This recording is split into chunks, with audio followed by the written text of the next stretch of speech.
Hello, welcome to Matters of DeCorum. I'm Scott Corum. This is what matters to me. Third session of talking about the Victory System, tabletop role-playing game by myself and my partner, Victor Gibson. We have covered, up to this point in time, the basics of the system, some of the mechanics, how they work out, and basics of character creation. If we followed those basics of character creation, you've got a perfectly usable character. Throw some equipment on them, give them a car, and they can drive down the street and blow stuff up. Everything that you need to run and jump and solve problems and hack computers, that's all taken care of. Now I want to go even further beyond, because today we're going to talk about special abilities. In this core book, you have 5 special abilities, things that characters can access with the right merits. Being magic spells, martial arts, mechanica, powers, and psionics. To access magic spells, you have these merit spellslinger. For martial arts, martial artist. Mechanica, moda mechanica. For powers, preternatural. And for psionics, mind of power. Once you have that merit, you've got access to an entire list of special abilities in that category that you can buy with your starting budget. Characters start with $50,000. That can be modified by merits or flaws. Or if the game master decides that the game is going to be a little bit more for more experienced hardcore characters, you might get more starting budget. If you're going to have to play a more street level game, you might get less. All depends on the kind of campaign that the game master wants to run. Also, game master might limit some of these. Your space campaign might not be appropriate for magic spells, so that might get cut off. That's, again, up to the game master and should be open to a little give and take. I have had long conversations with players who really wanted to use magic in a space game. And, well, I've kind of opened the door for that to happen. So, what are these abilities and how do you use them? There's a lot. There's a good amount of them in the core rule book. So absolutely enough to get you started. But as time has gone on, it's one of those things that I have added to other books. When a supplement comes out, there might have been an extra magic spell here or some psionic disciplines there. I have compiled everything that I have thrown out there as an extra one into one master list. It's in a book called the Special Abilities Compendium. If you have that book, it's a PDF from RPG or from Drive-Thru RPG, and it's a living document. As I add material throughout different supplements, I will also add it to that. Every so often, people who own that PDF will get a notification from Drive-Thru that the file's been updated, and you can pick up a fresh copy at no additional cost with all the new stuff in it. There's hundreds of these things. Each category has hundreds of them. There are a couple of other categories as well, which don't appear in the basic book. It might not even be things that player characters would have. There's animal abilities, which are more suitable for animals or animal-type characters, although it can be fun to add those to a player character. That would be through the merit animal. And then on the far end of the spectrum from that, there's outsider abilities. The Eldritch, Cthulhu, Lovecraftian stuff, accessed with the merit outsider, which is generally not a good thing to have. I like having Lovecraftian baddies in my games, and they are pretty much always baddies. I'm open to interpretation. Throw me a pitch. We might make a deal. Magic spells are what you would expect from magic spells. You conjure effects, altering reality around you. Hand gestures, some words, a focus, a concentration on a concept that you want to occur. Your character burns a little risk, as little as 1, maybe way more than that. Makes a roll, usually will plus do magic, sometimes other combinations. Again, the deal is usually on the table, and something happens or something doesn't. And what happens? Anything from creating a tiny little point of light by which you can read to resurrecting the dead, causing tremendous amounts of cataclysmic damage around you, lightning bolts, fireballs, earthquakes, all that kind of thing. Healing, curing. Magic does a lot of different stuff. You can have a defensive mage, an offensive mage, a balanced battle mage, your healer, your utility mage, your transport mage. You can teleport or fly. There's a lot of different stuff in there with a broad range of how much risk are you going to put into this. High-risk characters make good mages, but high-risk characters are pretty good all the way around. Martial arts abilities don't always require the use of risk. Some of them are just endemic to the training, like taking no penalties to throw kicks or to kick a specific area of an opponent's body.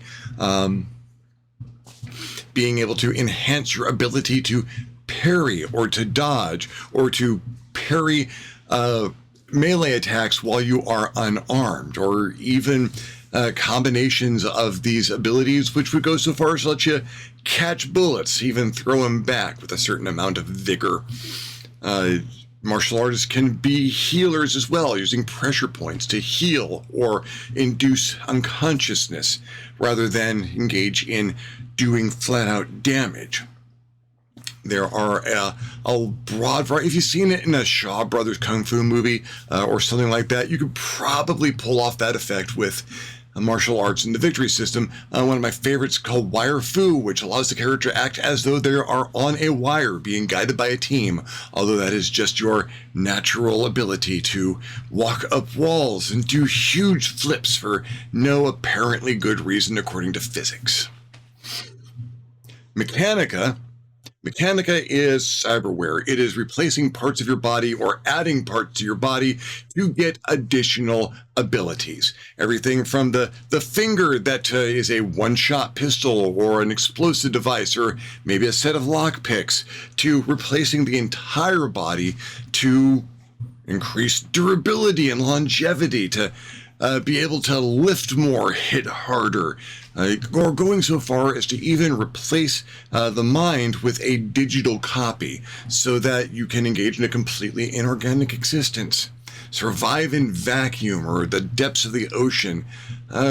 Lots and lots of different abilities on different levels. Replace a finger, a hand, an arm, or any portion thereof. Have different organs that allow you to do things that normally couldn't, filter out poisons or fly. A lot of different areas of skill and ability that you just pick up from having stuff installed. You need a fresh ability? Go down to the place where you got this work done and see what they've got in the storeroom today. Powers. Powers are your classic super abilities. You've had genetic modification done, or maybe you were born under a star of a different color and the Earth's yellow sun gives you abilities far beyond those of mortal man. You've got flight and extra durability, regeneration, lots of X-Men stuff, claws, or shooting laser beams out of your eyes, all kinds of different special abilities that enable you to go way beyond what the average person on the street can probably pull off. You're extra super flexible and can bend your body 3 or 4 times, curl around poles and whatnot. Or stretch yourself out to extreme limits to attack people across the street with a punch. Maybe you like to generate tentacles, and, well, there's a lot of that stuff in there, too. It's not all for the Lovecraftian folks. Psionics, powers of the mind, classic telepathy and telekinesis and stuff like that, but also being able to use your mind to weave your body back together after it's been damaged, or change your body so that you can become more effective for combat or for fleeing from combat. Things allow you to teleport or track other people's teleportations, maybe even interfere with them a little bit. Listen in on other people's telepathic conversations or protect yourself from people doing that. things that are traditionally the trancers, scanners kinds of blowing up people's heads, directly doing damage with the powers of your mind, or picking things up and throwing them with the telekinesis as though you had a gun, or a gun that could fire whatever is next to you.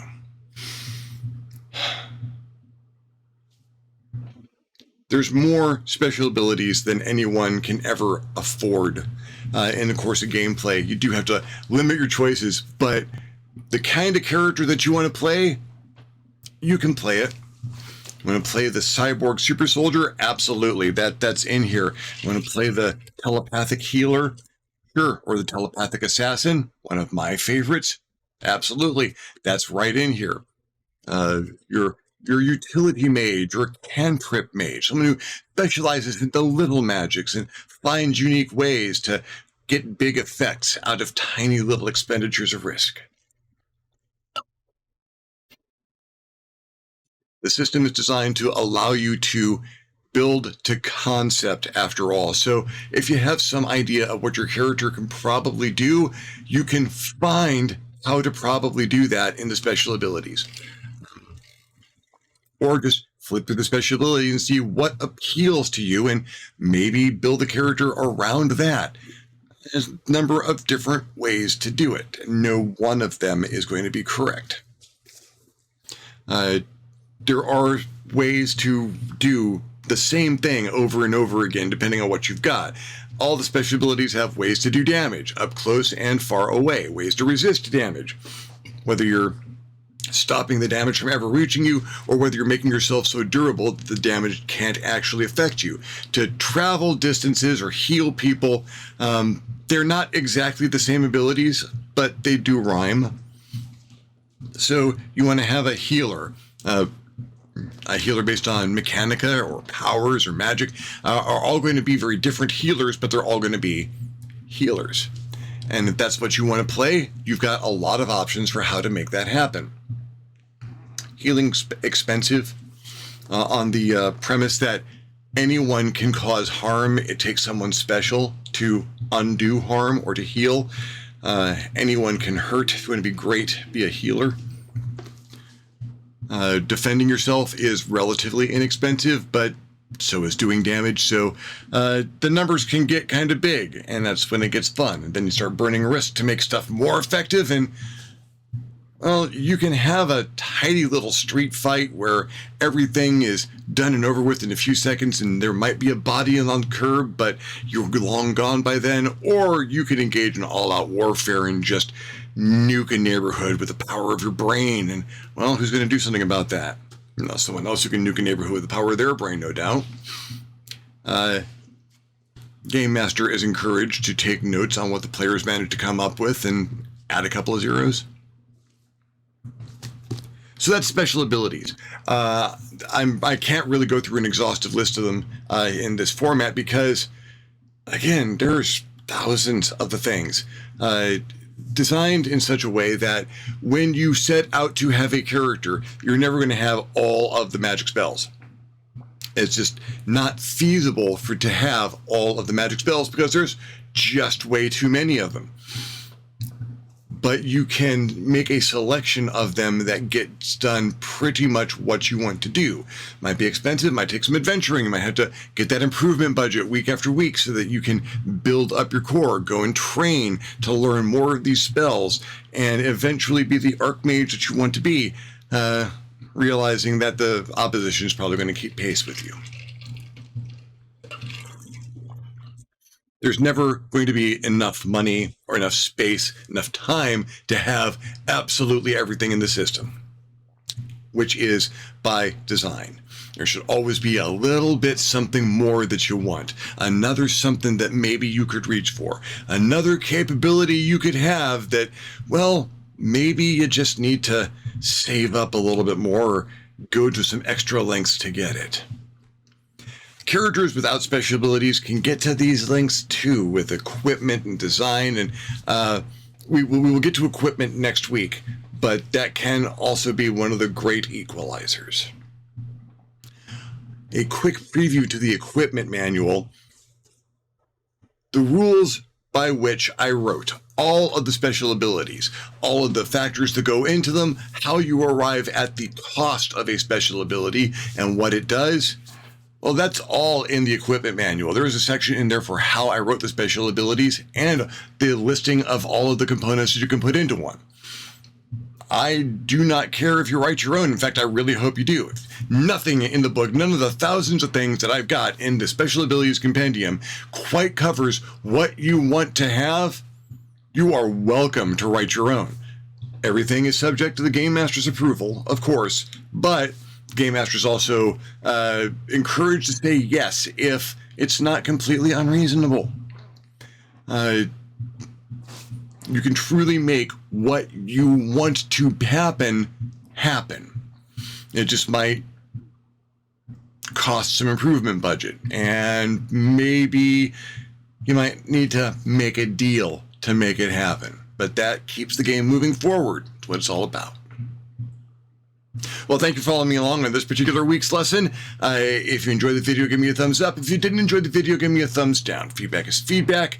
We'll go into equipment next week. If there's anything else you'd like to hear me talk about, questions you'd like me to answer, subjects you'd like to hear me cover, please leave me a comment down below. I will love getting your comment. You'll love leaving me one.